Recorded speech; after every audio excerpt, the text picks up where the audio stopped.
नमस्कार लुधियाना खबरनामा वेखने वाले सारे दर्शकों का स्वागत। मैं हां परविंदर। तमाम खबरों ते नजर पाउने शुरुआत करते हैं सुर्खियां दे नाल।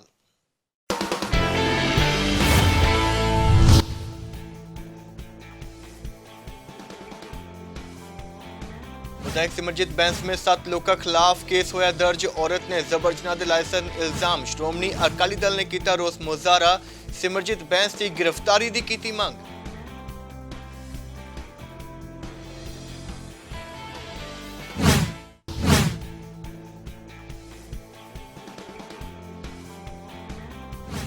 टिप्पर ने कुचलिया 24 साल नौजवान मौके ते हुई मौत। लोगों ने टिप्पर की कीती भंनतोड़। अग लगाउण की कीती कोशिश। पुलिस ने किया लाठीचार्ज।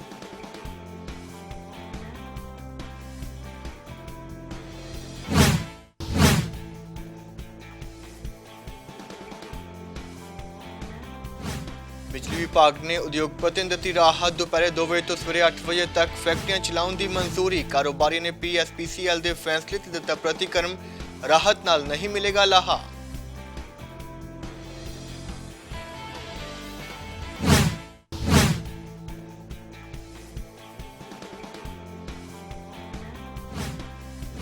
हल्का गिल च कांग्रेस नूं लग्या वड्डा झटका। 31 परिवार अकाली दल च होए शामिल। दर्शन सिंह शिवालिक ने किया स्वागत। कांग्रेस सरकार की कारगुजारी ते चुके सवाल।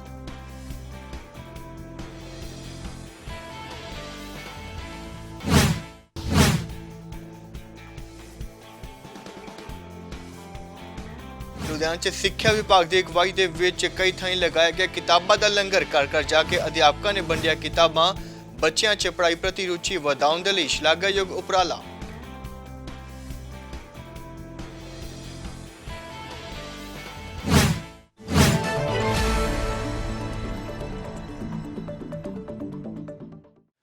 तो बुलेटिन की शुरुआत करते हैं लुधियाना के हल्का आतमनगर तो विधायक सिमरजीत बैंस समेत 7 लोगों के खिलाफ परचा दर्ज किया गया। दस दईए कि एक महिला के वालों सिमरजीत बैंस से जबर जनाह के इल्जाम लगाए गए सन, जिस तो बाद यह मामला लुधियाना अदालत में पहुंचा है। अदालत वालों लुधियाना पुलिस नूं सिमरजीत बैंस से मामला दर्ज करने के हुक्म दिए गए सन, जिस तो बाद पुलिस के वालों कार्रवाई अमल च लियांदी गई है। दूजे पासे श्रोमणी अकाली दल के वालों भी सिमरजीत बैंस की गिरफ्तारी की मांग नूं लैके फिरोजपुर रोड जाम किया गया। इस दौरान पुलिस कमिश्नर दफ्तर के वल कूच कर रहे अकाली वर्करां नूं रोकण लई पुलिस वालों बैरीगेटिंग की गई है। इस दौरान पुलिस और वर्करां के विचकार धक्का-मुक्की भी हुई है। अकाली दल के सीनियर आगुआं ने कहा है कि सिमरजीत बैंस नूं जो तक गिरफ्तार नहीं किया जाता वह संघर्ष करते रहेंगे। सर मैं यही मांग करती हाँ कि इन्ना मैनू इंसाफ देने इन्नी देर क्यों लगाई, फिर भी इंसाफ मैंने पुलिस तो नहीं मिले, मैंने अदालत ने इंसाफ दिता है। पुलिस अदालत के इंसाफ के हुक्म ने भी शिक्के टंग के 7 तरीक का ऑर्डर होया, अज जाके FIR दी है इन्होंने, क्योंकि इन्होंने ये कि सिमरजीत बैंस अपने स्केप कर सके हाई कोर्ट जाके, पर उत्थे क्यों ਉਹਦਾ कुछ भी नहीं बनया। तो हुण जाके FIR करी इन्होंने, वो भी मैनू अंदर बुला रहे सी। अज भी इन्हों की कोई गेम सी पुलिस की, क्योंकि उन्होंने पोलीटिकल प्रैशर है। मैनू कहते कि अंदर आओ तो मैजिस्ट्रेट को बयान करवाने। FIR की कॉपी दिते बिना मैजिस्ट्रेट के बयान। तो हुण फिर टांडा सर हरीश राय टांडा जी तो बलविंदर सिंह सेखों DSP इन्हों की वजह नाल ही मैनू इन्हों की मेहनत नाल इंसाफ मिले। मैनू अदरवाइज मैनू इंसाफ नहीं सी मिलना, क्योंकि बहुत ताकतवर ते गुंडे बंदे ने। देखो जेड़े राज विच औरत की इज्जत महफूज नहीं, लोगों की जान ते माल महफूज नहीं, वो राज नहीं कहा जा सकता। इत्थे जो इस लड़की नाल 7.5 महीने बाद इन्होंने FIR किया, वो जाहिर करता कि सरकार की हर कोशिश इस नूं बचाउण दी है। मुलजम नूं असीं इत्थे मंग कर रहे हैं कि इस परचे तो बाद इहदी तुरंत गिरफ्तारी करके सलाखा मगर भेजा जाए। ट्रायल 3 महीने के अंदर अंदर, जिवें सुप्रीम कोर्ट का ऑर्डर है कि जिथे पोलीटिकल बंदा मुलजम होवे वो ट्रायल 3 महीने मुकनी चाहिए है, वो की जाए। असीं उदों बिना आराम नहीं करांगे जिन्ना चिर यह कार्रवाई नहीं होंदी। लुधियाना विच मिनी सकत्तरेत दे बाहर आम आदमी पार्टी के वालों पंजाब सरकार खिलाफ रोस प्रदर्शन किया गया। इस दौरान पंजाब सरकार का पुतला भी फूकिया गया। इस धरने दे विच आम आदमी पार्टी के यूथ प्रधान विधायक गुरमीत सिंह मीत अते जय किशन अरोड़ी समेत पार्टी के कई होर आगू भी शामिल हुए। इस दौरान गुरमीत सिंह मीत ने कहा है कि पंजाब सरकार लोगों तो बिजली के मोटे बिल वसूल रही है, पर फिर भी लोगों को सही ढंग नाल बिजली सप्लाई नहीं मिल रही, जिस करके हर वर्ग के लोग सरकार तो दुखी हैं। इस मौके उन्होंने आप की सरकार आउण ते पंजाब के लोगों को दिल्ली की तरफ से सस्ती बिजली और 300 यूनिट बिजली मुफ्त देने के नाल रोजगार के मौके वधाउण की भी गल आखी है। ਲੜ ਰਹੇ ਆ ਤੇ ਦੂਜੇ ਪਾਸੇ ਬਿਜਲੀ ਲੈਣ ਲਈ ਵੀ ਪੰਜਾਬ ਸਰਕਾਰ ਨਾਲ ਜਿਹੜੀ ਲੜਾਈ ਲੜ ਰਹੀ ਹੈ ਤੇ ਉਸ ਤੋਂ ਇਲਾਵਾ ਸਰਕਾਰ ਲੋਕਾਂ ਨੂੰ ਬਿਜਲੀ ਦੇਣ ਦੀ ਬਜਾਏ ਪ੍ਰਾਈਵੇਟ ਥਰਮਲਾਂ ਤੇ ਸਕੰਜਾ ਕੱਸਣ ਦੀ ਬਜਾਏ ਅੱਜ ਪੰਜਾਬ ਨੂੰ ਜਿੱਥੋਂ ਸਭ ਤੋਂ ਜ਼ਿਆਦਾ ਟੈਕਸ ਆਉਂਦਾ ਹੈਗਾ ਜਿਹੜੀ ਇੰਡਸਟਰੀ ਹੈ ਉਹਨੂੰ ਵੀ ਬਰਬਾਦ ਕਰਨ ਤੇ ਤੁਲੀ ਹੋਈ ਹੈ ਤੇ ਕੇਵਲ ਆਪ ਦੀ ਜਿਹੜੀ ਸਾਂਝ ਹੈ ਪ੍ਰਾਈਵੇਟ ਥਰਮਲਾਂ ਨਾਲ ਉਹ ਪਗਾਉਣ ਦੇ ਲਈ। ਤੁਸੀਂ ਦੇਖੋ ਅੱਜ ਸਭ ਤੋਂ ਜ਼ਿਆਦਾ ਟੈਕਸ ਜਿਹੜੇ ਆ ਵਪਾਰੀ ਪੇ ਕਰਦੇ ਆ। ਉਹਨਾਂ ਨੂੰ ਕਹਤਾ ਜੀ ਤੁਸੀਂ ਪਿਛਲੇ 15 ਦਿਨ ਹੋ ਗਏ ਤੁਸੀਂ ਆਪਦੀ ਜਿਹੜੀ ਇੰਡਸਟਰੀ ਨਹੀਂ ਚਲਾ ਸਕਦੇ, ਤੁਸੀਂ ਆਪਦੇ ਜੁੜ ਨਹੀਂ ਚਲਾ ਸਕਦੇ, ਵੀ ਤੁਸੀਂ ਯਾਰ ਉਹਨਾਂ ਨੂੰ ਬਿਜਲੀ ਦੇਣ ਦਾ ਪ੍ਰਬੰਧ ਕਰੋ। ਨਾ ਅੱਜ ਇੰਡਸਟਰੀ ਨੂੰ ਬਿਜਲੀ ਦੇ ਰਹੇ ਹੋ, ਨਾ ਕਿਸਾਨਾਂ ਨੂੰ ਦੇ ਰਹੇ ਹੋ, ਨਾ ਲੋਕਾਂ ਨੂੰ ਦੇ ਰਹੇ ਹੋ, ਤੇ ਬਿਜਲੀ ਜਾ ਕਿੱਥੇ ਰਹੀ ਹੈ? ਸੁਖਬੀਰ ਬਾਦਲ ਕਹਿੰਦਾ ਸੀ ਨਾਲੇ ਬਿਜਲੀ ਜਿਹੜੀ ਮੈਂ ਸਰਪਲਸ ਕਰਤੀ, ਕਿੱਧਰ ਗਈ ਅੱਜ ਬਿਜਲੀ ਜਿਹੜੀ ਹੈ ਅੱਜ ਪੰਜਾਬ 'ਚ ਪੂਰੀ ਨਹੀਂ ਹੋ ਰਹੀ, ਜਿਹਦੇ ਕਰਕੇ ਅੱਜ ਸਾਰਾ ਜਿਹੜਾ ਪੰਜਾਬ ਦਾ ਇੰਡਸਟਰੀਲਿਸਟ ਹੈ, ਪੰਜਾਬ ਦੇ ਵਪਾਰੀ ਹੈ, ਸਾਰੇ ਵਰਗ ਹੈ ਜਿਹੜੇ ਬਰਬਾਦ ਹੋ ਰਹੇ ਆ। ਇਸੇ ਕਰਕੇ ਅੱਜ ਅਸੀਂ ਇੱਥੇ ਕੈਪਟਨ ਅਮਰਿੰਦਰ ਸਿੰਘ ਦਾ ਪੁਤਲਾ ਫੂਕਣ ਦੇ ਲਈ ਅੱਜ ਅਸੀਂ ਇੱਥੇ ਲੁਧਿਆਣਾ ਪੁਲਿਸ ਕਮਿਸ਼ਨਰ ਦਫ਼ਤਰ ਦੇ ਬਾਹਰ ਭਾਰਤੀ ਜਨਤਾ ਪਾਰਟੀ ਦੇ ਜ਼ਿਲ੍ਹਾ ਪ੍ਰਧਾਨ ਪੁਸ਼ਪਿੰਦਰ ਸਿੰਘਲਾ ਦੀ ਅਗਵਾਈ ਦੇ ਵਿੱਚ ਵਰਕਰਾਂ ਦੇ ਵੱਲੋਂ ਕਾਂਗਰਸ ਸਰਕਾਰ ਖਿਲਾਫ ਰੋਸ ਮੁਜ਼ਾਹਰਾ ਕੀਤਾ ਗਿਆ। ਕਾਬਲੇ ਜ਼ਿਕਰ ਹੈ ਕਿ ਇਹ ਜੋ ਪ੍ਰਦਰਸ਼ਨ ਹੈ ਰਾਜਪੁਰਾ ਵਿਖੇ ਭਾਜਪਾ ਆਗੂਆਂ ਤੇ ਹੋਏ ਹਮਲੇ ਦੇ ਵਿਰੋਧ ਦੇ ਵਿੱਚ ਕੀਤਾ ਗਿਆ। ਇਸ ਦੌਰਾਨ ਭਾਜਪਾ ਆਗੂਆਂ ਨੇ ਕਿਹਾ ਕਿ ਕਾਂਗਰਸ ਦੇ ਰਾਜ ਦੇ ਵਿੱਚ ਪੰਜਾਬ ਦੀ ਕਾਨੂੰਨ ਵਿਵਸਥਾ ਲਗਾਤਾਰ ਵਿਗੜਦੀ ਜਾ ਰਹੀ ਹੈ। ਦੇਖੋ ਅੱਜ ਦੇ ਧਰਨੇ ਦੇ ਵਿੱਚ ਸਾਡੇ ਜਿਹੜੀ ਭਾਰਤੀ ਜਨਤਾ ਪਾਰਟੀ ਦੇ ਜਿੰਨੇ ਵੀ ਸ਼ਹਿਰ ਦੇ ਵਰਕਰ ਨੇ ਉਹ ਸੀਪੀ ਸਾਹਿਬ ਨੂੰ ਮਿਲਣ ਜਾ ਰਹੇ ਸੀ, ਕਿਉਂਕਿ ਜਿਹੜਾ ਪਿਛਲੇ ਦਿਨਾਂ ਦੇ ਵਿੱਚ ਕਾਂਗਰਸ ਦੇ ਨਾਲ ਗੁੰਡੇ ਜਿਹੜੇ ਨੇ ਉਹ ਪੁਲਿਸ ਅਫਸਰਾਂ ਦੇ ਨਾਲ ਮਿਲ ਕੇ ਜਿਹੜੇ ਭਾਰਤੀ ਜਨਤਾ ਪਾਰਟੀ ਤੇ ਹਮਲਾ ਕਰ ਰਹੇ ਨੇ, ਔਰ ਭਾਰਤੀ ਜਨਤਾ ਪਾਰਟੀ ਇਸ ਬਿਲਕੁਲ ਬਰਦਾਸ਼ਤ ਨਹੀਂ ਕਰੇਗੀ। ਇਹਨਾਂ ਦਾ ਇੱਟ ਦੇ ਜਵਾਬ ਪੱਥਰ ਨਾਲ ਦੇਵੇਗੀ। ਭਾਰਤੀ ਜਨਤਾ ਪਾਰਟੀ ਦੇ ਅਸ਼ਵਨੀ ਸ਼ਰਮਾ ਜੀ ਤੇ ਹਮਲਾ ਹੋਇਆ, ਅਸੀਂ ਬਰਦਾਸ਼ਤ ਕੀਤਾ। ਭਾਰਤੀ ਜਨਤਾ ਪਾਰਟੀ ਦੇ ਐਮਐਲਏ ਤੇ ਹੋਇਆ, ਅਸੀਂ ਬਰਦਾਸ਼ਤ ਕੀਤਾ। ਪਰ ਹੁਣ ਭਾਰਤੀ ਜਨਤਾ ਪਾਰਟੀ ਚੁੱਪ ਨਹੀਂ ਬੈਠੇਗੀ। ਕੋਈ ਵੀ ਹੋਵੇ ਉਹਦਾ ਡਟ ਕੇ ਮੁਕਾਬਲਾ ਕੀਤਾ ਜਾਏਗਾ। ਮੈਂ ਸਮਝਦਾ ਇਹ ਇੱਕ ਸਾਜ਼ਿਸ਼ ਹੈ। ਕੱਲ ਰਾਜਪੁਰਾ ਦੇ ਅੰਦਰ ਜੋ ਹੋਇਆ ਉਸ ਤੋਂ ਮਾੜੀ ਘਟਨਾ ਹੋ ਨਹੀਂ ਸਕਦੀ। ਸਾਡੇ ਕਾਰਜਕਰਤਾ ਬੜੇ ਸ਼ਾਂਤਮਈ ਢੰਗ ਦੇ ਨਾਲ ਆਪਣੀ ਬੈਠਕ ਕਰ ਰਹੇ ਸੀ। ਕਿਸਾਨੀ ਬਾਣਾ ਪਾ ਕੇ ਕਾਂਗਰਸੀ ਗੁੰਡਿਆਂ ਨੇ ਪਹਿਲਾਂ ਉੱਥੇ ਕੁੱਟਮਾਰ ਕਰਨ ਦੀ ਕੋਸ਼ਿਸ਼ ਕੀਤੀ। ਸਾਡੇ ਕਾਰਜਕਰਤਾ ਨੇ ਜਲਦੀ ਬੈਠਕ ਖਤਮ ਕੀਤੀ। ਬਾਅਦ 'ਚ ਸਾਡੇ ਕੁਝ ਕਾਰਜਕਰਤਾ ਨੂੰ ਇੱਕ ਮਕਾਨ ਦੇ ਅੰਦਰ ਜ਼ਬਰਦਸਤੀ ਬੰਦ ਕਰ ਦਿੱਤਾ ਗਿਆ। ਜਿੱਥੇ ਉਹ ਚਾਹ ਪੀ ਰਹੇ ਸੀ ਬਾਹਰ ਉਹਨਾਂ ਦੀ ਲਾਈਟ ਕੱਟਤੀ। ਅੰਦਰ ਬਜ਼ੁਰਗ ਸੀ, ਮਾਤਾਵਾਂ ਸੀ, ਬੱਚੇ ਸੀ। ਕਰੀਬ 13 ਘੰਟੇ ਉਹ ਬੰਦ ਰਹੇ। ਇਸ ਤੋਂ ਜ਼ਿਆਦਾ ਸ਼ਰਮਨਾਕ ਘਟਨਾ ਕੀ ਹੋਏਗੀ ਕਿ ਪੰਜਾਬ ਦੀ ਪੁਲਿਸ, ਮੈਂ ਸਮਝਦਾ ਡੀਜੀਪੀ ਵੀ ਨਾਲ ਰਲਿਆ ਹੋਇਆ, ਜਿਨ੍ਹਾਂ ਨੇ 13 ਘੰਟੇ ਕੁਛ ਨਹੀਂ ਕੀਤਾ। ਪਰ ਜਦ ਹਾਈ ਕੋਰਟ ਨੇ ਆਰਡਰ ਦਿੱਤੇ ਤਦ ਜਾ ਕੇ ਉਹਨਾਂ ਨੇ ਪ੍ਰੋਟੈਕਸ਼ਨ ਦਿੱਤੀ ਔਰ ਉਹ ਉੱਥੋਂ ਬਾਹਰ ਨਿਕਲੇ। ਬਿਜਲੀ ਵਿਭਾਗ ਦੇ ਵੱਲੋਂ ਫੈਕਟਰੀਆਂ ਨੂੰ ਰਾਹਤ ਦਿੰਦਿਆਂ ਹੋਇਆਂ ਦੁਪਹਿਰੇ 2 ਵਜੇ ਤੋਂ ਲੈ ਕੇ ਸਵੇਰੇ 8 ਵਜੇ ਤੱਕ ਫੈਕਟਰੀਆਂ ਚਲਾਉਣ ਦੀ ਇਜਾਜ਼ਤ ਦੇ ਦਿੱਤੀ ਗਈ ਹੈ। ਸਰਕਾਰ ਦੇ ਇਸ ਫੈਸਲੇ ਤੇ ਕਾਰੋਬਾਰੀ ਬਦੀਸ਼ ਜਿੰਦਲ ਦਾ ਪ੍ਰਤੀਕਰਮ ਸਾਹਮਣੇ ਆਇਆ। ਉਹਨਾਂ ਕਿਹਾ ਕਿ ਕਾਰੋਬਾਰੀਆਂ ਅਤੇ ਇੰਡਸਟਰੀ ਨੂੰ ਸਰਕਾਰ ਦੇ ਇਸ ਫੈਸਲੇ ਦਾ ਕੋਈ ਫਾਇਦਾ ਨਹੀਂ ਹੋਵੇਗਾ। ਉਹਨਾਂ ਕਿਹਾ ਕਿ ਕਾਰੋਬਾਰੀਆਂ ਨੂੰ ਇਸ ਦੀ ਜਾਣਕਾਰੀ ਦੇਰ ਨਾਲ ਦਿੱਤੀ ਗਈ ਹੈ ਅਤੇ ਇੰਨੀ ਛੇਤੀ ਨਾ ਤਾਂ ਮਸ਼ੀਨਾਂ ਚਲਾਈਆਂ ਜਾ ਸਕਦੀਆਂ ਤੇ ਨਾ ਹੀ ਲੇਬਰ ਦਾ ਪ੍ਰਬੰਧ ਕੀਤਾ ਜਾ ਸਕਦਾ ਹੈ। ਉਹਨਾਂ ਕਿਹਾ ਕਿ ਸਟੀਲ ਅਤੇ ਹੋਰ ਕਾਰਖਾਨਿਆਂ ਦੇ ਵਿੱਚ ਕਈ ਘੰਟੇ ਭੱਠੀਆਂ ਗਰਮ ਹੋਣ ਨੂੰ ਹੀ ਲੱਗ ਜਾਂਦੇ ਨੇ। ਉਹਨਾਂ ਕਿਹਾ ਕਿ ਇਹ ਜੋ ਮੌਲਤ ਹੈ ਉਹ ਨਾਕਾਫੀ ਹੈ। ਪੀਐਸਪੀਸੀਐਲ ਨੇ ਇੱਕ ਜਿਹੜਾ ਸਰਕੂਲਰ ਇਸ਼ੂ ਕੀਤਾ ਹੈ, ਬੜੀ ਹੈਰਾਨੀ ਆਉਂਦੀ ਹੈ ਕਿ ਜਿਸ ਤਰ੍ਹਾਂ ਦੇ ਸਰਕੂਲਰ ਇਹ ਇਸ਼ੂ ਕਰਦੇ ਨੇ ਕਿ ਫਰੋਮ ਇਮੀਡੀਏਟ ਇਫੈਕਟ ਜਿਹੜਾ ਕੱਲ੍ਹ ਸਵੇਰੇ 8 ਵਜੇ ਤੱਕ ਤੁਸੀਂ ਆਪਣੀਆਂ ਫੈਕਟਰੀਆਂ ਚਲਾ ਸਕਦੇ ਹੋ। ਸ਼ਾਇਦ ਇਹਨਾਂ ਦੇ ਅਫਸਰਾਂ ਨੂੰ ਇਹ ਨਹੀਂ ਪਤਾ ਕਿ ਇੰਡਸਟਰੀ ਚਲਾਉਣ ਵਾਸਤੇ ਇੱਕ ਪ੍ਰੋਪਰ ਇਨਫਰਾਸਟ੍ਰਕਚਰ ਦੀ ਜ਼ਰੂਰਤ ਹੁੰਦੀ ਹੈ, ਪ੍ਰੋਪਰ ਵਰਕਰਸ ਨੂੰ ਇਨਫੋਰਮੇਸ਼ਨ ਦੀ ਜ਼ਰੂਰਤ ਹੁੰਦੀ ਹੈ। ਅੱਜ 2 ਵਜੇ ਜੇ ਅਸੀਂ ਕਹਿ ਦਈਏ ਕਿ ਰਾਤ ਨੂੰ ਵਰਕਰ ਤੁਸੀਂ ਲਿਆ ਕੇ ਆਪਣੀਆਂ ਫੈਕਟਰੀਆਂ ਚਲਾ ਲਓ, ਤੇ ਇਹਨਾਂ ਨੂੰ ਇਹ ਪੁੱਛਿਆ ਜਾਵੇ ਕਿ ਕਿਸ ਤਰ੍ਹਾਂ ਅਸੀਂ ਕਮਿਊਨੀਕੇਟ ਕਰੀਏ ਆਪਣੇ ਵਰਕਰਸ ਨੂੰ ਕਿ ਰਾਤ ਵਾਸਤੇ ਆ ਜਾਣ। ਦੂਜੀ ਗੱਲ ਹੈ ਕਿ ਮੈਕਸੀਮਮ ਇੰਡਸਟਰੀਆਂ ਜਿਹੜੀਆਂ ਨੇ ਉਹ ਕੰਟੀਨਿਊਸ ਪ੍ਰੋਸੈਸ ਹੈ। ਜਿੱਦਾਂ ਸਟੀਲ ਇੰਡਸਟਰੀ ਹੈ ਜਾਂ ਬਾਕੀ ਦੀਆਂ ਇੰਡਸਟਰੀ ਨੇ ਜਿੱਥੇ 8-8 10-10 ਘੰਟੇ ਪਹਿਲਾਂ ਭੱਠੀਆਂ ਗਰਮ ਹੁੰਦੀਆਂ, ਫਿਰ ਉਸ ਤੋਂ ਬਾਅਦ 'ਚੋਂ ਮਾਲ ਬਣਨਾ ਸ਼ੁਰੂ ਹੁੰਦਾ, ਤੇ ਇਹਨਾਂ ਦੀ 12 ਜਾਂ 14 ਘੰਟੇ ਦੀ ਜਿਹੜੀ ਰਿਲੈਕਸੇਸ਼ਨ ਇਹਨਾਂ ਨੇ ਦਿੱਤੀ ਹੈ, ਇਹ ਬੇਮਾਨੀ ਜੀ ਇੱਕ ਰਿਲੈਕਸੇਸ਼ਨ ਹੈ ਜਿਹਦਾ ਕੋਈ ਇੰਡਸਟਰੀ ਨੂੰ ਕੋਈ ਫਾਇਦਾ ਨਹੀਂ ਹੈ। ਲੁਧਿਆਣਾ ਦੇ ਰਾਹੋਂ ਰੋਡ ਨੇੜੇ ਵੱਡਾ ਸੜਕ ਹਾਦਸਾ ਵਾਪਰਿਆ, ਜਿੱਥੇ ਕਿ 24 ਸਾਲਾ ਮੋਟਰਸਾਈਕਲ ਸਵਾਰ ਨੌਜਵਾਨ ਦੀ ਟਿੱਪਰ ਹੇਠਾਂ ਆਉਣ ਕਰਕੇ ਮੌਤ ਹੋ ਗਈ ਹੈ। ਇਸ ਹਾਦਸੇ ਤੋਂ ਬਾਅਦ ਮਾਹੌਲ ਕਾਫੀ ਗਰਮਾ ਗਿਆ। ਗੁੱਸੇ ਦੇ ਵਿੱਚ ਆਏ ਲੋਕਾਂ ਦੇ ਵੱਲੋਂ ਟਿੱਪਰ ਦੀ ਭੰਨਤੋੜ ਕੀਤੀ ਗਈ ਅਤੇ ਅੱਗ ਲਗਾਉਣ ਦੀ ਵੀ ਕੋਸ਼ਿਸ਼ ਕੀਤੀ ਗਈ। ਉੱਥੇ ਸੂਚਨਾ ਮਿਲਦੇ ਮੌਕੇ ਤੇ ਪਹੁੰਚੀ ਪੁਲਿਸ ਨੇ ਲੋਕਾਂ ਦੀ ਭੀੜ ਨੂੰ ਹਟਾਉਣ ਦੀ ਕੋਸ਼ਿਸ਼ ਕੀਤੀ, ਜਿਸ ਤੋਂ ਬਾਅਦ ਲੋਕਾਂ ਦੇ ਵੱਲੋਂ ਪਥਰਾਅ ਕੀਤਾ ਗਿਆ ਤੇ ਭੀੜ ਤੇ ਕਾਬੂ ਪਾਉਣ ਦੇ ਲਈ ਪੁਲਿਸ ਦੇ ਵੱਲੋਂ ਲਾਠੀ ਚਾਰਜ ਵੀ ਕੀਤਾ ਗਿਆ। ਇਸ ਦੌਰਾਨ ਇੱਕ ਮਹਿਲਾ ਪੁਲਿਸ ਮੁਲਾਜ਼ਮ ਵੀ ਜ਼ਖਮੀ ਹੋਈ ਹੈ, ਜਿਸ ਨੂੰ ਹਸਪਤਾਲ ਦੇ ਵਿੱਚ ਇਲਾਜ ਦੇ ਲਈ ਦਾਖਲ ਕਰਵਾਇਆ ਗਿਆ। ਐਕਸੀਡੈਂਟ ਹੋਇਆ ਜੀ ਟਿੱਪਰ ਦਾ। ਬਾਕੀ ਟੀਮ ਸਾਡੀ ਮੌਕੇ ਤੇ ਹਾਜ਼ਰ ਹੈ ਤੇ ਜਾਂਚ ਕਰ ਰਹੇ ਹੈਗੇ। ਮੈਡਮ ਮਿਹਰਬਾਨ ਮੈਡਮ ਦੇ ਕੋਈ ਜ਼ਖਮੀ ਵੀ ਹੋਏ? ਉਹਦੇ ਬਾਰੇ ਜੀ ਚੈੱਕ ਕਰ ਰਹੇ ਹਾਂ ਕੀ ਹੈਗਾ ਸਟੇਟਸ, ਔਰ ਪਹਿਲਾਂ ਇਹਦੀ ਕਾਰਵਾਈ ਕਰ ਰਹੀ ਹੈ ਜਿਹੜੇ ਮੌਕੇ ਤੇ ਬੰਦੀ ਹੈ। ਪੁਲਿਸ ਪ੍ਰਸ਼ਾਸਨ ਦੇ ਵੱਲੋਂ ਆਉਂਦੇ ਸਾਰ ਜਿਹੜੇ ਲੋਕਾਂ ਦੇ ਡਾਂਗਾ ਬਰਸਾਈਆਂ ਗਈਆਂ ਉਹਦੇ ਬਾਰੇ ਇਹਦੀ ਵੈਰੀਫਾਈ ਕਰਕੇ ਦੱਸਦੇ ਇਹਦੇ 'ਚ ਪਥਰਾਵ ਹੋਇਆ ਸੀ ਕਿ ਇਹ ਡਾਂਗਾ ਬਰਸੀਆਂ ਕਿ ਪਥਰਾਵ ਹੋਇਆ, that needs to be check. Ludhiana ਦੇ ਸਰਾਭਾ ਨਗਰ ਗੁਰਦੁਆਰਾ ਸਾਹਿਬ ਵਿਖੇ ਕਿਸਾਨਾਂ ਦੇ ਵੱਲੋਂ ਅਹਿਮ ਬੈਠਕ ਕੀਤੀ ਗਈ। ਇਸ ਬੈਠਕ ਦੇ ਵਿੱਚ ਮੌਨਸੂਨ ਇਜਲਾਸ ਨੂੰ ਲੈ ਕੇ ਯੋਜਨਾ ਬਣਾਈ ਗਈ ਹੈ। ਇਸ ਦੌਰਾਨ ਕਿਸਾਨਾਂ ਨੇ ਕਿਹਾ ਕਿ ਬੀਜੇਪੀ ਐਮਪੀਸ ਨੂੰ ਛੱਡ ਕੇ ਬਾਕੀ ਸਾਰੇ ਗੈਰ ਬੀਜੇਪੀ ਐਮਪੀਸ ਨੂੰ ਪਾਰਲੀਮੈਂਟ ਅੰਦਰ ਕਿਸਾਨਾਂ ਦੇ ਹੱਕ ਵਿੱਚ ਆਵਾਜ਼ ਬੁਲੰਦ ਕਰਨ ਦੇ ਲਈ ਮੰਗ ਪੱਤਰ ਸੌਂਪੇ ਜਾਣਗੇ। ਇਸੇ ਨੂੰ ਲੈ ਕੇ ਅੱਜ ਇਸ ਬੈਠਕ ਦੇ ਵਿੱਚ ਰਣਨੀਤੀ ਉਲੀਕੀ ਗਈ ਹੈ। ਖਾਸ ਮੀਟਿੰਗ ਇੱਕ 12 ਤਰੀਕ ਨੂੰ ਗੁਰਦੁਆਰਾ ਸਾਹਿਬ ਸੱਦੀ ਗਈ, ਕਿਉਂਕਿ ਐਸਕੇਐਮ ਦੇ ਜਿਹੜੇ ਪ੍ਰੋਗਰਾਮ ਸੀ ਉਹ ਅੱਗੇ ਅਸੀਂ ਆਪਣੀ ਪਲਾਨ ਬਣਾਉਣੇ ਸੀ ਸਾਰੇ ਜਥੇਬੰਦੀ ਨੇ।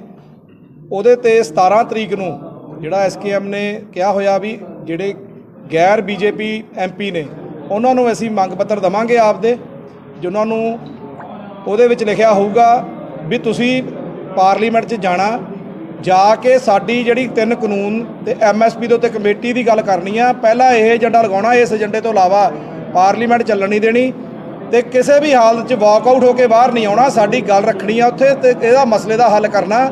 ਜੇ ਤੁਸੀਂ ਇਹ ਕਹਿੰਦੇ ਹੋ ਵੀ ਅਸੀਂ ਕਿਸਾਨਾਂ ਦੇ ਨਾਲ ਆ, ਪਾਰਲੀਮੈਂਟ 'ਚ ਕਾਨੂੰਨ ਬਣ ਕੇ ਆਏ ਆ ਤੇ ਪਾਰਲੀਮੈਂਟ ਦੇ ਵਿੱਚ ਹੀ ਉਹ ਰਿਪੀਲ ਕਰਾਓ ਤੇ ਅੰਦਰ ਬੈਠ ਕੇ ਸਰਕਾਰ ਨੂੰ ਮਜਬੂਰ ਕਰ ਦਿਓ। ਜਿਹੜਾ ਇੱਕ ਆਪੋਜੀਸ਼ਨ ਲੀਡਰ ਦਾ ਫਰਜ਼ ਹੁੰਦਾ ਉਹ ਆਪਣਾ ਨਿਭਾਓ। ਲੁਧਿਆਣਾ ਦੀ ਮੱਛੀ ਮਾਰਕੀਟ ਦੇ ਦੁਕਾਨਦਾਰਾਂ ਦੇ ਵੱਲੋਂ ਦਲਿਤ ਵਿਕਾਸ ਬੋਰਡ ਦੇ ਚੇਅਰਮੈਨ ਨੂੰ ਇੱਕ ਮੰਗ ਪੱਤਰ ਸੌਂਪਿਆ ਗਿਆ, ਜਿਸ ਦੇ ਵਿੱਚ ਉਹਨਾਂ ਪਰਚੀ ਦੇ ਨਾਂ ਤੇ ਹੁੰਦੀ ਨਾਜਾਇਜ਼ ਵਸੂਲੀ ਦਾ ਮੁੱਦਾ ਚੁੱਕਿਆ ਹੈ। ਦੁਕਾਨਦਾਰਾਂ ਦਾ ਕਹਿਣਾ ਹੈ ਕਿ ਪਹਿਲਾਂ ਮੰਡੀ ਬੋਰਡ ਦੇ ਵੱਲੋਂ 150 ਤੋਂ 200 ਰੁਪਏ ਤੱਕ ਦੀ ਪਰਚੀ ਕੱਟੀ ਜਾਂਦੀ ਸੀ, ਪਰ ਹੁਣ ਦੁਕਾਨਦਾਰਾਂ ਤੋਂ 1000 ਰੁਪਏ ਤੱਕ ਪਰਚੀ ਦੇ ਵਸੂਲੇ ਜਾਂਦੇ ਨੇ, ਜਿਸ ਕਰਕੇ ਦੁਕਾਨਦਾਰਾਂ ਨੂੰ ਕਾਫੀ ਆਰਥਿਕ ਨੁਕਸਾਨ ਦਾ ਸਾਹਮਣਾ ਕਰਨਾ ਪੈ ਰਿਹਾ। ਉਹਨਾਂ ਆਪਣੀ ਇਸ ਨਾਜਾਇਜ਼ ਲੁੱਟ ਨੂੰ ਰੋਕਣ ਦੇ ਲਈ ਚੇਅਰਮੈਨ ਤੋਂ ਮਦਦ ਦੀ ਅਪੀਲ ਕੀਤੀ ਹੈ। मैं उत्थों अज जो मांग पत्र लैके आया समर सिंह चेयरमैन समर सिंह बिरला जी को दलित समाज बोर्ड पंजाब सरकार को देन आया। उसकी यह मांग कराना आया कि मंडी बोर्ड साढ़े को 1000 रुपया मंगता पाया, वो असी देर के हक नहीं है, जबकि 5-6 साल तो सानू मंडी बोर्ड ने लिख के दिता होया तुहाडे कोल 150 रुपया रिन्यू किया जाएगा, असी प्राइवेट मंडी लाते तुम सरकारी मंडी च आओ। अज मंडी बोर्ड साढ़े धक्का कर रहा, कुछ दुकानदार मिल के वो धक्का कर रहे हैं और वो कहते हैं कि भी हाँ इस मंगूर मच्छी आ पंगास मच्छी नहीं बिकनी चाहिए ਜਿਹੜੀ ਉਹ ਆਂध्रा ਤੋਂ ਆ ਕੇ ਵੇਚਦੇ ਆ। ਅਸੀਂ ਉਹਦੇ ਖਿਲਾਫ ਹੈਗੇ, ਉਹ ਜਿਹਦੇ ਕੈਮੀਕਲ ਪੈ ਕੇ ਆ ਕੇ ਵਿਕਦਾ ਹੈਗਾ ਔਰ ਸਰਕਾਰ ਨੂੰ ਰੁਪਈਆ ਦੇ ਕੇ ਮੱਛੀ ਵੇਚਦੇ ਨੇ। ਸਾਡੀ ਪੰਜਾਬ ਦੀ ਪਲੀ ਹੋਈ ਮੱਛੀ ਨਹੀਂ ਸਾਨੂੰ ਵੇਚਣ ਨਹੀਂ ਦਿੰਦੇ। ਇਹਨਾਂ ਨੇ ਇੱਕ ਮੰਗ ਪੱਤਰ ਮੈਨੂੰ ਦਿੱਤਾ, ਮੈਂ ਸੀਐਮ ਸਾਹਿਬ ਨੂੰ ਵੀ ਦੇਵਾਂਗਾ ਤੇ ਮੰਡੀ ਬੋਰਡ ਦੇ ਚੇਅਰਮੈਨ ਸਾਹਿਬ ਲਾਲ ਸਿੰਘ ਜੀ ਹੈ, ਉਹਨਾਂ ਦੇ ਨਾਲ ਇਹਨਾਂ ਦੀ ਮੀਟਿੰਗ ਕਰਾਊਂਗਾ ਤੇ ਜਿਹੜੀ ਨਜਾਇਜ਼ ਇਹਨਾਂ ਨੇ ਦੱਸਿਆ ਵੀ ਸਾਡੇ ਤੋਂ 1000 ਰੁਪਏ ਮੰਗਦੇ ਆ, ਇਹ ਮੈਂ ਬਿਲਕੁਲ ਨਹੀਂ ਲੈਣ ਦੇਵਾਂਗਾ। ਠੀਕ ਹੈ ਜੀ। ਤੇ ਜੋ ਵੀ ਹੈ ਸਰ ਲਾਲ ਸਿੰਘ ਜੀ ਜਿਹੜੇ ਸਾਡੇ ਮੰਡੀ ਬੋਰਡ ਦੇ ਚੇਅਰਮੈਨ ਨੇ, ਇਹਨਾਂ ਦੇ ਨਾਲ ਮੀਟਿੰਗ ਕਰਾ ਕੇ ਜੋ ਫੈਸਲਾ ਹੋਊਗਾ ਉਹ ਇਹਨਾਂ ਦੇ ਹੱਕ ਦੇ ਵਿੱਚ ਹੋਊਗਾ। ਰਾਏਕੋਟ ਪੁਲਿਸ ਦੇ ਵੱਲੋਂ ਥਾਣਾ ਮੁਖੀ ਵਿਨੋਦ ਕੁਮਾਰ ਦੀ ਅਗਵਾਈ ਦੇ ਵਿੱਚ ਕੋਵਿਡ ਗਾਈਡਲਾਈਨਸ ਦੇ ਮੱਦੇਨਜ਼ਰ ਢਾਬੇ, ਹੋਟਲਾਂ, ਰੈਸਟੋਰੈਂਟਾਂ ਦੀ ਚੈਕਿੰਗ ਕੀਤੀ ਗਈ। ਇਸ ਮੌਕੇ ਜਾਣਕਾਰੀ ਦਿੰਦਿਆਂ ਥਾਣਾ ਮੁਖੀ ਵਿਨੋਦ ਕੁਮਾਰ ਨੇ ਦੱਸਿਆ ਕਿ ਕਰੋਨਾ ਮਹਾਮਾਰੀ ਦੇ ਘਟਦੇ ਮਾਮਲਿਆਂ ਦੇ ਮੱਦੇਨਜ਼ਰ ਸਰਕਾਰ ਦੇ ਵੱਲੋਂ ਸੂਬੇ ਦੇ ਵਿੱਚ ਵੀਕਐਂਡ ਕਰਫਿਊ ਹਟਾ ਦਿੱਤਾ ਗਿਆ ਹੈ। ਇਸ ਦੇ ਚਲਦਿਆਂ ਪੁਲਿਸ ਦੇ ਵੱਲੋਂ ਇਹਨਾਂ ਹੋਟਲਾਂ, ਢਾਬਿਆਂ, ਰੈਸਟੋਰੈਂਟਾਂ ਅਤੇ ਬਾਰ ਸਮੇਤ ਹੋਰ ਜਨਤਕ ਥਾਵਾਂ ਤੇ ਇਹ ਚੈਕਿੰਗ ਕੀਤੀ ਗਈ ਹੈ ਅਤੇ ਨਾਲ ਹੀ ਇਹਨਾਂ ਥਾਵਾਂ ਤੇ ਕੰਮ ਕਰਦੇ ਸਟਾਫ ਤੋਂ ਇਲਾਵਾ ਇੱਥੇ ਆਉਣ ਵਾਲੇ ਲੋਕਾਂ ਨੂੰ ਵੀ ਕਰੋਨਾ ਵੈਕਸੀਨ ਲਗਵਾਉਣ ਅਤੇ ਕਰੋਨਾ ਨਿਯਮਾਂ ਦੀ ਪਾਲਣਾ ਕਰਨ ਸੰਬੰਧੀ ਹਦਾਇਤਾਂ ਕੀਤੀਆਂ ਗਈਆਂ ਨੇ। ਇਹ ਜਿਹੜੇ ਢਾਬੇ ਤੇ ਰੈਸਟੋਰੈਂਟ ਚੈੱਕ ਕੀਤੇ ਜਾ ਰਹੇ ਨੇ, ਮਾਨਯੋਗ ਡੀਸੀ ਸਾਹਿਬ ਦੇ ਹੁਕਮ ਨੇ ਕਿ ਜਿਹੜੇ ਇਹਨਾਂ ਦੇ ਅੰਦਰ ਵਰਕਰ ਕੰਮ ਕਰਦੇ ਨੇ ਉਹ ਵੈਕਸੀਨੇਟਡ ਹੈਗੇ ਜਾਂ ਨਹੀਂ, ਅਸੀਂ ਉਹੀ ਚੈੱਕ ਕਰ ਰਹੇ ਹਾਂ। ਅਸੀਂ ਅੱਜ ਇਹ ਟੈਸਟਿੰਗ ਬੈਲਸ ਚੈੱਕ ਕੀਤਾ, ਇਹਨਾਂ ਜਿੰਨੇ ਵੀ ਕਰਮਚਾਰੀ ਨੇ ਸਾਰਿਆਂ ਨੇ ਫਸਟ ਡੋਜ਼ ਲੱਗੀ ਹੈਗੀ ਹੈ ਤੇ ਇਹ ਸਾਰੇ ਜਿਹੜੇ ਪ੍ਰੋਟੋਕੋਲਸ ਨੇ ਕੋਵਿਡ ਗਾਈਡਲਾਈਨ ਉਹ ਫੋਲੋ ਕਰ ਰਹੇ। ਹੋਰ ਕੀ ਹਦਾਇਤਾਂ ਆਈਆਂ ਨੇ ਕੋਵਿਡ ਦੇ ਲਈ? ਕੋਵਿਡ ਦੇ ਲਈ ਜਿਸ ਤਰ੍ਹਾਂ ਕਿ ਹੁਣ ਥੋੜ੍ਹੀ ਜ਼ਿਆਦਾ ਰਿਲੈਕਸੇਸ਼ਨਸ ਹੋ ਗਈ ਹੈਗੀਆਂ ਲੋਕਾਂ ਨੂੰ, ਮਤਲਬ ਤਕਰੀਬਨ ਲੋਕਡਾਊਨ ਤਕਰੀਬਨ ਖਤਮ ਹੋ ਗਿਆ। ਉਸ ਤੋਂ ਇਲਾਵਾ ਜਿਹੜੀਆਂ ਨਵੀਂ ਗਾਈਡਲਾਈਨਸ ਆਈਆਂ ਨੇ, ਜਿਹੜੇ ਇਹਨਾਂ ਦੇ ਵਰਕਰ ਨੇ ਉਹਨਾਂ 'ਚੋਂ ਜਿਹੜੇ ਅੰਦਰ ਕੰਮ ਕਰਦੇ ਨੇ ਉਹ ਈਵਨ ਫਸਟ ਡੋਜ਼ ਸਾਰਿਆਂ ਨੂੰ ਲੱਗੀ ਹੋਣੀ ਚਾਹੀਦੀ ਅਤੇ ਅਸੀਂ ਇਹੀ ਚੈੱਕ ਕਰ ਰਹੇ ਹਾਂ। ਜਿਹੜਿਆਂ ਨੂੰ ਨਹੀਂ ਲੱਗੀ ਉਹਨਾਂ ਨੂੰ ਅਸੀਂ ਇਹਨਾਂ ਨੂੰ ਕਹਿ ਰਹੇ ਹਾਂ ਵੀ ਜਿੱਥੇ ਜਿੱਥੇ ਕੈਂਪ ਲੱਗ ਰਹੇ ਨੇ ਆਰਗੇਨਾਈਜ਼ ਹੋ ਰਹੇ ਨੇ ਉੱਥੇ ਜਾ ਕੇ ਉਹਨਾਂ ਨੂੰ। ਵਿਧਾਨ ਸਭਾ ਹਲਕਾ ਗਿੱਲ ਦੇ ਅਧੀਨ ਪੈਂਦੇ ਪਿੰਡ ਬਲੌਂਗੀ ਵਿਖੇ 31 ਕਾਂਗਰਸੀ ਪਰਿਵਾਰ ਕਾਂਗਰਸ ਨੂੰ ਅਲਵਿਦਾ ਆਖ ਕੇ ਸ਼੍ਰੋਮਣੀ ਅਕਾਲੀ ਦਲ ਦੇ ਬੇੜੇ ਵਿੱਚ ਸ਼ਾਮਲ ਹੋ ਗਏ ਨੇ। ਇਹ ਸਾਰੇ ਪਰਿਵਾਰਾਂ ਦਾ ਸਵਾਗਤ ਸਾਬਕਾ ਵਿਧਾਇਕ ਦਰਸ਼ਨ ਸਿੰਘ ਸ਼ਿਵਾਲਕ ਦੇ ਵੱਲੋਂ ਕੀਤਾ ਗਿਆ। ਇਸ ਮੌਕੇ ਸਾਬਕਾ ਵਿਧਾਇਕ ਦਰਸ਼ਨ ਸਿੰਘ ਸ਼ਿਵਾਲਕ ਨੇ ਕਿਹਾ ਕਿ ਕਾਂਗਰਸ ਸਰਕਾਰ ਨੇ ਪੰਜਾਬ ਨੂੰ ਮਜ਼ਬੂਤ ਕਰਨ ਦੀ ਥਾਂ ਆਪਣਾ ਸਾਰਾ ਵੇਲਾ ਅਕਾਲੀ ਸਰਕਾਰਾਂ ਨੂੰ ਬਦਨਾਮ ਕਰਨ ਦੇ ਵਿੱਚ ਲਾ ਦਿੱਤਾ। ਹਰ ਨਗਰ ਦੇ ਵਿੱਚੋਂ ਹਰ ਰੋਜ਼ ਜਿਹੜੇ ਕਾਂਗਰਸ ਦੇ ਪਰਿਵਾਰ ਨੇ ਉਹ ਸ਼੍ਰੋਮਣੀ ਅਕਾਲੀ ਦਲ ਦੇ ਵਿੱਚ ਸ਼ਾਮਲ ਹੋ ਰਹੇ ਨੇ। ਅੱਜ ਵੀ ਇਤਿਹਾਸਕ ਨਗਰ ਵੱਲੋਂ ਕਿ ਹੈਗਾ ਜਿਹਦੇ ਵਿੱਚ ਸ਼੍ਰੋਮਣੀ ਅਕਾਲੀ ਦਲ ਦੀ ਸਰਕਾਰ ਦੇ ਵਿੱਚ ਅਨੇਕਾਂ ਸੜਕਾਂ ਬਣਾਈਆਂ ਗਈਆਂ, ਨੀਲੇ ਕਾਰਡ ਬਣਾਏ ਗਏ, ਪੈਨਸ਼ਨਾਂ ਬਣਾਈਆਂ ਗਈਆਂ। ਸੋ ਇਹ ਤਕਰੀਬਨ ਇਹਦੇ ਵਿੱਚ ਜ਼ਿਆਦਾ ਆਬਾਦੀ ਉੱਤਰਾਂਚਲ ਪ੍ਰਦੇਸ਼ ਦੇ ਲੋਕਾਂ ਦੀ ਹੈਗੀ, ਲੇਕਿਨ ਸੀਵਰੇਜ ਪਾਇਆ ਗਿਆ ਸੀ, ਗਲੀਆਂ ਬਣਾਈਆਂ ਗਈਆਂ, ਲੇਕਿਨ ਸਵਾ 4 ਸਾਲ ਦਾ ਸਮਾਂ ਹੋ ਗਿਆ। ਸਵਾ 4 ਸਾਲ ਦੇ ਸਮੇਂ ਦੇ ਵਿੱਚ ਉੱਥੇ ਇੱਕ ਇੱਟ ਵੀ ਨਹੀਂ ਲੱਗੀ। ਸੋ ਲੋਕ ਕਾਂਗਰਸ ਰਾਜ ਦੀ ਕਾਰਗੁਜ਼ਾਰੀ ਤੋਂ ਖੁਸ਼ ਨਹੀਂ ਸਨ। ਸੋ ਅੱਜ ਆਪਣੇ ਕਾਂਗਰਸ ਦੇ 31 ਜਿਹੜੇ ਪਰਿਵਾਰ ਹੈਗੇ ਉਹ ਸ਼੍ਰੋਮਣੀ ਅਕਾਲੀ ਦਲ ਦੇ ਵਿੱਚ ਸ਼ਾਮਲ ਹੋਏ ਨੇ। ਮੈਂ ਇਹਨਾਂ ਸਾਰਿਆਂ ਪਰਿਵਾਰਾਂ ਦਾ ਜਿੱਥੇ ਧੰਨਵਾਦ ਕਰਦਾ, ਉੱਥੇ ਇਹਨਾਂ ਨੂੰ ਵਿਸ਼ਵਾਸ ਦਿਵਾਇਆ ਕਿ ਆਉਣ ਵਾਲੇ ਸਮੇਂ ਵਿੱਚ ਜੋ ਵੀ ਤੁਹਾਡੇ ਰਹਿੰਦੇ ਕੰਮ ਨੇ ਪਹਿਲ ਦੇ ਆਧਾਰ ਤੇ ਕੀਤੇ ਜਾਣਗੇ। ਹਲਕਾ ਗਿੱਲ ਦੇ ਸ਼੍ਰੋਮਣੀ ਅਕਾਲੀ ਦਲ ਤੋਂ ਇੰਚਾਰਜ ਅਤੇ ਸਾਬਕਾ ਵਿਧਾਇਕ ਦਰਸ਼ਨ ਸਿੰਘ ਸ਼ਿਵਾਲਕ ਨੂੰ ਸ਼੍ਰੋਮਣੀ ਅਕਾਲੀ ਦਲ ਦੇ ਕੌਮੀ ਪ੍ਰਧਾਨ ਸੁਖਬੀਰ ਸਿੰਘ ਬਾਦਲ ਦੇ ਵੱਲੋਂ ਪਾਰਟੀ ਦਾ ਕੌਮੀ ਮੀਤ ਪ੍ਰਧਾਨ ਬਣਾਏ ਜਾਣ ਤੇ ਹਲਕਾ ਗਿੱਲ ਦੇ ਵਸਨੀਕਾਂ ਦੇ ਵੱਲੋਂ ਵਿਸ਼ੇਸ਼ ਤੌਰ ਤੇ ਸਨਮਾਨਿਤ ਕੀਤਾ ਗਿਆ। ਇਸ ਮੌਕੇ ਸਾਬਕਾ ਵਿਧਾਇਕ ਦਰਸ਼ਨ ਸਿੰਘ ਸ਼ਿਵਾਲਕ ਨੇ ਕਾਂਗਰਸ ਸਰਕਾਰ ਤੇ ਸ਼ਬਦੀ ਹਮਲਾ ਕਰਦਿਆਂ ਹੋਇਆਂ ਉਸ ਨੂੰ ਹਰ ਪਾਸਿਓਂ ਫੇਲ ਸਰਕਾਰ ਕਰਾਰ ਦਿੱਤਾ। ਦਰਸ਼ਨ ਸਿੰਘ ਸ਼ਿਵਾਲਕ ਜੀ ਨੂੰ ਕੌਮੀ ਮੀਤ ਪ੍ਰਧਾਨ ਬਣ ਤੇ ਨਿਊ ਰਾਜਨਗਰ ਦੇ ਇਲਾਕਾ ਨਿਵਾਸੀਆਂ ਵੱਲੋਂ ਸਮਾਰੋਹ ਰੱਖਿਆ ਗਿਆ, ਜਿਸ ਦੇ ਵਿੱਚ ਬਹੁਤ ਹੀ ਖੁਸ਼ੀ ਮਨਾਈ ਗਈ ਤੇ ਸਾਡੇ ਵੀਰਾਂ ਨੇ ਮਨਿੰਦਰ ਕਾਕਾ, ਇੰਦਰਪਾਲ ਸਿੰਘ ਕਮਾਲਪੁਰੀ ਔਰ ਨਵਦੀਪ ਸਿੰਘ ਜੀ ਨਵੀ, ਰਿੰਕਾ ਔਰ ਬਲਦੀਪ ਸਿੰਘ ਜੀ ਬੋਵੀ, ਦਿਨੇਸ਼ ਅਗਰਵਾਲ ਜੀ, ਮਹੇਸ਼ ਅਗਰਵਾਲ ਜੀ ਅਤੇ ਹੋਰ ਸਾਡੇ ਪੰਚਾਂ ਨੇ ਰਲ ਕੇ ਇਸ ਸਮਾਗਮ ਨੂੰ ਨੇਪਰੇ ਚਾੜ੍ਹਨ ਦੇ ਲਈ ਦਿਨ ਰਾਤ ਇੱਕ ਕੀਤਾ ਤੇ ਅੱਜ ਦੀ ਮੌਜੂਦਾ ਜਿਹੜੀ ਕਾਂਗਰਸ ਦੀਆਂ ਨੀਤੀਆਂ ਨੇ ਉਸ ਤੋਂ ਤੰਗ ਹੋ ਕਰਕੇ ਔਰ ਸਾਡੇ ਸਮੁੱਚੇ ਇਲਾਕਾ ਨਿਵਾਸੀਆਂ ਨੇ ਇਹ ਪ੍ਰਣ ਕੀਤਾ ਕਿ ਆਉਣ ਵਾਲੀਆਂ 22 ਦੀਆਂ ਚੋਣਾਂ ਦੇ ਵਿੱਚ ਸਰਦਾਰ ਦਰਸ਼ਨ ਸਿੰਘ ਜੀ ਸ਼ਿਵਾਲਕ ਨੂੰ ਜਿਤਾਉਣ ਵਾਸਤੇ ਦਿਨ ਰਾਤ ਇੱਕ ਕਰ ਦਿਆਂਗੇ ਅਤੇ ਇਹਨੂੰ MLA ਬਣਾ ਕੇ ਉੱਥੇ ਵਿਧਾਨ ਸਭਾ ਦੇ ਵਿੱਚ ਭੇਜਾਂਗੇ। ਅੱਜ ਵਿਧਾਨ ਸਭਾ ਹਲਕਾ ਗਿੱਲ ਦੇ ਇਤਿਹਾਸਕ ਨਗਰ ਨਿਊ ਰਾਜਗੁਰੂ ਨਗਰ ਜਿਹੜੇ ਕਿ ਬਹੁਤ ਵੱਡੀ ਆਬਾਦੀ ਹੈ, ਜਿੱਥੇ ਇੱਥੋਂ ਦੇ ਸਤਿਕਾਰਯੋਗ ਇਲਾਕਾ ਨਿਵਾਸੀਆਂ ਨੇ ਅੱਜ ਦਾਸ ਨੂੰ ਬੁਲਾ ਕੇ ਅੱਜ ਜਿੱਥੇ ਮੇਰਾ ਸਨਮਾਨ ਕੀਤਾ, ਉੱਥੇ ਉਹਨਾਂ ਨੇ ਸ਼੍ਰੋਮਣੀ ਅਕਾਲੀ ਦਲ ਦੇ ਪ੍ਰਧਾਨ ਸਰਦਾਰ ਸੁਖਬੀਰ ਸਿੰਘ ਜੀ ਬਾਦਲ ਦਾ ਖਾਸ ਤੌਰ 'ਤੇ ਧੰਨਵਾਦ ਕੀਤਾ, ਕਿਉਂਕਿ ਉਹਨਾਂ ਨੇ ਇਸ ਇਲਾਕੇ ਦੇ ਵਿੱਚ ਜਿੱਥੇ ਬਹੁਤ ਵੱਡੀ ਪੱਧਰ 'ਤੇ ਸੀਵਰੇਜ ਦਾ ਕੰਮ, ਸੜਕਾਂ ਦਾ ਕੰਮ, ਵਾਟਰ ਸਪਲਾਈ ਦਾ ਕੰਮ, ਸਟਰੀਟ ਲਾਈਟ ਦਾ ਕੰਮ, ਬਿਜਲੀ ਦਾ ਕੰਮ, ਸਾਰੇ ਕੰਮ ਇੱਥੇ ਕਰਵਾਏ ਸੀ। ਕਰੋੜਾਂ ਰੁਪਏ ਦਾ ਇੱਥੇ ਵਿਕਾਸ ਕਾਰਜ ਹੋਈ ਸੀ। ਸੋ ਉਹਨਾਂ ਬਾਦਲ ਸਾਹਿਬ ਦਾ ਧੰਨਵਾਦ ਕੀਤਾ ਵਾ ਤੇ ਇਹ ਵਿਸ਼ਵਾਸ ਦਿਵਾਇਆ ਕਿ ਆਉਣ ਵਾਲੀਆਂ 22 ਦੀਆਂ ਚੋਣਾਂ ਦੇ ਵਿੱਚ ਇਸ ਨਗਰ ਦੇ ਵਿੱਚੋਂ ਬਹੁਤ ਵੱਡੀ ਸ਼੍ਰੋਮਣੀ ਅਕਾਲੀ ਦਲ ਨੂੰ ਅਸੀਂ ਲੀਡ ਪ੍ਰਾਪਤ ਕਰਾਵਾਂਗੇ। ਪੰਜਾਬ ਸਿੱਖਿਆ ਵਿਭਾਗ ਦੀਆਂ ਹਦਾਇਤਾਂ ਦੇ ਅਨੁਸਾਰ ਕਿਤਾਬਾਂ ਦਾ ਲੰਗਰ ਲਗਾਇਆ ਗਿਆ, ਜਿਸ ਨੂੰ ਲਾਇਬ੍ਰੇਰੀ ਲੰਗਰ ਦਾ ਨਾਮ ਦਿੱਤਾ ਗਿਆ। ਇਸੇ ਤਹਿਤ ਲੁਧਿਆਣਾ ਵਿੱਚ ਵੀ ਸਾਰੇ ਸਰਕਾਰੀ ਸਕੂਲਾਂ ਦੇ ਵੱਲੋਂ ਲਾਇਬ੍ਰੇਰੀ ਲੰਗਰ ਲਗਾਇਆ ਗਿਆ। ਇਸੇ ਦੇ ਮੱਦੇਨਜ਼ਰ ਲੁਧਿਆਣਾ ਦੇ ਸਰਕਾਰੀ model senior secondary school model town, ਸਰਕਾਰੀ ਹਾਈ ਸਕੂਲ ਸੁਨੇਤ ਅਤੇ ਸਮਿਟੀ ਰੋਡ ਲੁਧਿਆਣਾ ਦੇ ਅਧਿਆਪਕਾਂ ਦੇ ਵੱਲੋਂ ਵੱਖ-ਵੱਖ ਥਾਈਂ ਕਿਤਾਬਾਂ ਦੇ ਸਟਾਲ ਲਗਾਏ ਗਏ। ਇਸ ਤੋਂ ਇਲਾਵਾ ਅਧਿਆਪਕਾਂ ਦੇ ਵੱਲੋਂ ਘਰ-ਘਰ ਜਾ ਕੇ ਵੀ ਕਿਤਾਬਾਂ ਬੱਚਿਆਂ ਨੂੰ ਵੰਡੀਆਂ ਗਈਆਂ। ਇਸ ਮੌਕੇ ਅਧਿਆਪਕਾਂ ਨੇ ਕਿਹਾ ਕਿ ਲਾਕਡਾਊਨ ਦੇ ਕਰਕੇ ਬੱਚਿਆਂ ਦੀ ਪੜ੍ਹਾਈ ਦਾ ਕਾਫੀ ਨੁਕਸਾਨ ਹੋਇਆ ਤੇ ਬੱਚਿਆਂ ਦੇ ਵਿੱਚ ਪੜ੍ਹਾਈ ਪ੍ਰਤੀ ਰੁਝਾਨ ਵਧਾਉਣ ਦੇ ਲਈ ਇਹ ਉਪਰਾਲਾ ਕੀਤਾ ਗਿਆ। ਤੇ ਜਿਹੜਾ ਤੁਸੀਂ ਅੱਜ ਦੇਖ ਰਹੇ ਹੋ ਸਿੱਖਿਆ ਵਿਭਾਗ ਪੰਜਾਬ ਦੇ ਵੱਲੋਂ ਪੂਰੇ ਪੰਜਾਬ ਦੇ ਵਿੱਚ ਲਾਇਬ੍ਰੇਰੀ ਲੰਗਰ ਲਾਇਆ ਜਾ ਰਿਹਾ। ਇਹਦਾ ਕਾਰਨ ਹੈ ਕਿ ਬੱਚਿਆਂ ਨੂੰ ਸਾਹਿਤ ਦੇ ਨਾਲ ਜੋੜਨਾ, ਬੱਚਿਆਂ ਦੇ ਅੰਦਰ ਪੜ੍ਹਨ ਦੀ ਰੁਚੀ ਹੈ ਜਿਹੜੀ ਉਹ ਪੈਦਾ ਕਰਨੀ ਤੇ ਪੰਜਾਬ ਦੇ ਵਿੱਚ ਪੂਰੇ ਇਹ ਲੰਗਰ ਜਿਹੜੇ ਨੇ ਲਗਾਏ ਜਾ ਰਹੇ ਨੇ। ਅੱਜ ਸਾਡੇ ਲੁਧਿਆਣੇ ਜ਼ਿਲ੍ਹੇ ਦੀ ਵਾਰੀ ਆ 12 ਜੁਲਾਈ ਨੂੰ ਤੇ ਲੁਧਿਆਣੇ ਜ਼ਿਲ੍ਹੇ ਦੇ ਵੱਖ-ਵੱਖ ਸਕੂਲਾਂ ਦੇ ਵਿੱਚ ਸਾਡੇ ਟੋਟਲ 533 ਸਕੂਲ ਨੇ ਔਰ 533 ਸਕੂਲਾਂ ਦੇ ਵਿੱਚ ਹੀ ਇਹ ਜਿਹੜੇ ਲਾਇਬ੍ਰੇਰੀ ਲੰਗਰ ਲਗਾਏ ਜਾ ਰਹੇ ਨੇ।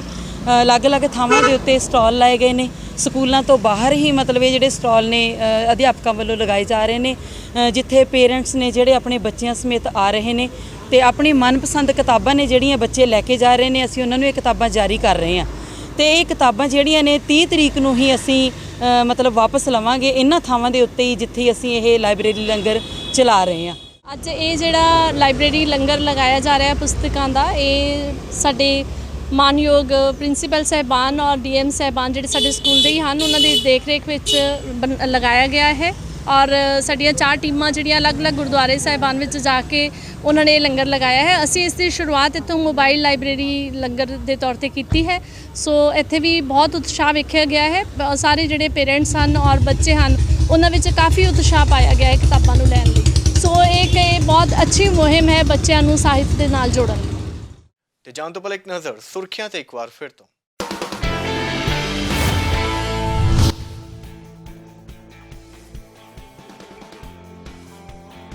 विधायक सिमरजीत बैंस में 7 लोगों के खिलाफ केस होया दर्ज। औरत ने जबर जनाह दे लाए इल्जाम। श्रोमणी अकाली दल ने किया रोस मुजाहरा। सिमरजीत बैंस की गिरफ्तारी की कीती मांग।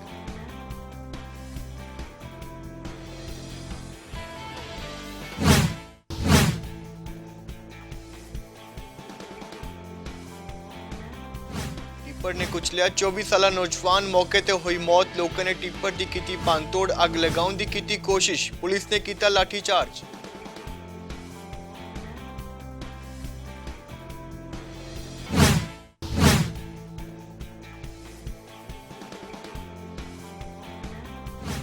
बिजली विभाग ने उद्योगपतियों को दी राहत। दोपहर 2 बजे तो सवेरे 8 बजे तक फैक्ट्रियां चलाउण दी मंजूरी। कारोबारी ने PSPCL के फैसले ते दिता प्रतिक्रम। राहत नाल नहीं मिलेगा लाहा।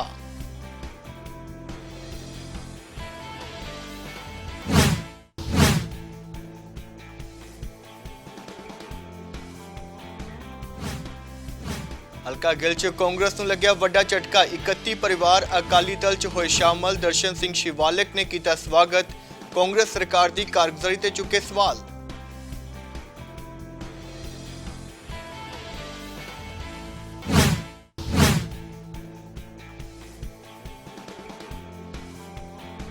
लुधियाना च सिक्ख्या विभाग की अगवाई के विच कई थाई लगाया गया किताबां दा लंगर। घर घर जाके अध्यापकों ने वंडिया किताबां। बच्चों च पढ़ाई प्रति रुचि वधाउण दे लई शलाघायोग उपराला।